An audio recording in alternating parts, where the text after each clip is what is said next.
Hello and welcome to Design Guy. I'll show you how to run two Instagram accounts on one device effortlessly.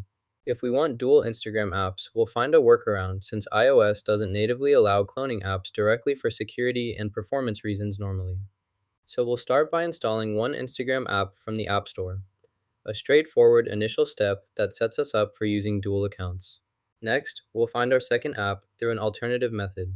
We'll open Safari now and create a new web page here for this particular dual Instagram setup process. Now we need to type in Instagram login to access the web version, which is necessary for setting up the dual app feature. After that, we click on the share option to proceed. Clicking share, we then select add to home screen for our second app. In add to home screen, we can name it and then click add to finalize the installation. We now have two separate Instagram apps installed and ready for use. Learned dual Instagram? Check description for a special deal! Like and subscribe!